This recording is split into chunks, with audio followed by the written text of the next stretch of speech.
नमस्कार दोस्तों, बहुत बहुत स्वागत है आपका एक और वीडियो में। दोस्तों, ये मेरा दूसरा पार्ट है जो मैंने पिछले बार अपलोड किया था वीडियो, उसका दूसरा पार्ट है। इस वीडियो में मैं आप लोग को बताऊंगा कि कैसे आप अपने शेयर्स को ट्रांसफर कर सकते हो अगर आपके शेयर सर्टिफिकेट पे दो होल्डर्स हैं और अगर एक होल्डर की डेथ हो जाती है तो दूसरे होल्डर के नाम पे आप कैसे ट्रांसमिशन का प्रोसेस क्या होगा, कैसे आप ट्रांसमिट कर सकते हैं। बिल्कुल ईजी प्रोसेस है, कुछ भी आपको घबराने की जरूरत नहीं है। फिर भी अगर आपको कोई प्रॉब्लम आती है तो आप मुझे व्हाट्सएप में कॉन्टैक्ट कर सकते हैं। तो आपको क्या क्या डॉक्यूमेंट्स का रिक्वायरमेंट होगा, क्या क्या चीजें करनी पड़ेंगी, कैसे कैसे आपको भरना है, तो वो सारी चीजें मैं आपको अब आगे बताऊंगा।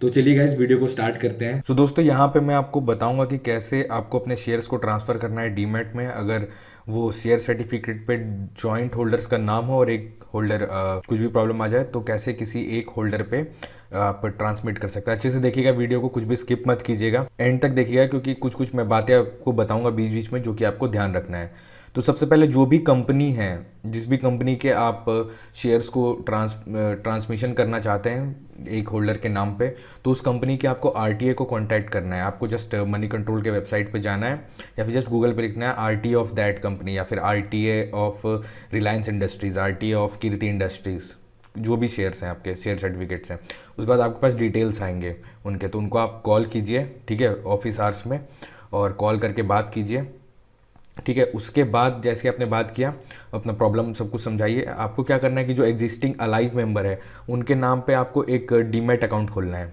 जो अलाइव मेंबर है उनके नाम पे, ठीक है। और जो यहाँ पे आप डॉक्यूमेंट्स भरेंगे उसमें उस अलाइव मेंबर के जो डीमैट के डिटेल्स होंगे, जैसे डीपीआईडी, बीओआईडी, वो सारे उस अलाइव मेंबर के आपके सब कुछ होने चाहिए, ठीक है। तो अब आपको क्या करना है, देखिएगा इस यहाँ पे मेरे को एक ईमेल आया था जीरोधा की तरफ से, मैंने उनसे ये क्वेरी पूछी थी कि कैसे उनको करना है। तो यहाँ पे उनका रिप्लाई आया कि if a joint holder of a share passes away, the surviving holder can get the physical shares dematerialise into demat account by submitting a notarised copy of death certificate. तो जो भी अब गुजर गए हैं उनका एक notarised copy of death certificate आपको उनको वहाँ पे देना है with duly fill transmission cum dematerialised form. ये एक फॉर्म होगा गाइस, आपको मेरे डिस्क्रिप्शन में मिल जाएगा, मेरे टेलीग्राम चैनल पे अपलोडेड है, वहाँ से आप डाउनलोड कर सकते हैं। तो इस फॉर्म को आपको भरना है। अब मैं सिखा दूंगा अगली वीडियो में कैसे उस फॉर्म को भरना है, ठीक है। Along with the normal set of documents for dematerialisation mentioned. यहाँ पे डीआरएफ फॉर्म की बात हो रही है, ये एक फॉर्म आपको भरना है और यहाँ पे डीआरएफ फॉर्म भरना है आपको। अगर आप जीरोधा में कर रहे हैं किसी भी, जैसे कि अगर आप आईसीआईसीआई में ट्रांसफ़र कर रहे हैं तो आईसीआईसीआई का अपना एक ट्रांसमिशन कम डीआरएफ फॉर्म होगा, तो उसको आपको भरना है, और नॉर्मल डीआरएफ फॉर्म भरना है। यहाँ पे जीरोधा का बात हो रहा है तो मेरे पास जीरोधा का सब कुछ है, तो मैं आपको डिस्क्रिप्शन से वहीं से आप डाउनलोड कर सकते हैं, ठीक है। अब यहाँ पे डॉक्यूमेंट रिक्वायर्ड, आपको क्या क्या डॉक्यूमेंट चाहिए होंगे।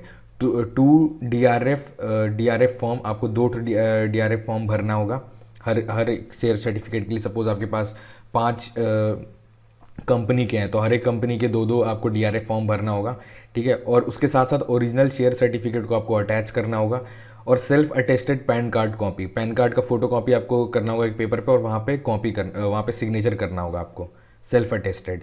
और सेल्फ अटेस्टेड आधार कार्ड का आपको फोटो कॉपी करके वहाँ पे सिग्नेचर करना होगा जिसके नाम पे है, यानी कि अगर जॉइंट होल्डर हैं तो उसी एक होल्डर जो अलाइव है उसका सब कुछ, ये सब कुछ होगा।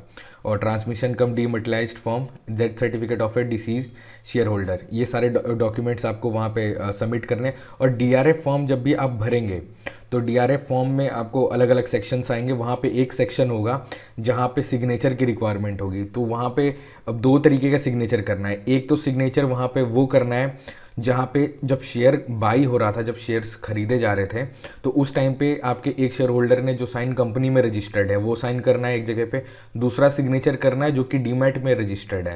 यानी जब भी अगर आप ऑनलाइन डीमैट अकाउंट खोलते हैं या फिर आधार कार्ड से जो चीज़ खुलता है, आपका ऑनलाइन ई साइन होता है, तो वहाँ पे आपका आधार कार्ड वाला सिग्नेचर किया होगा।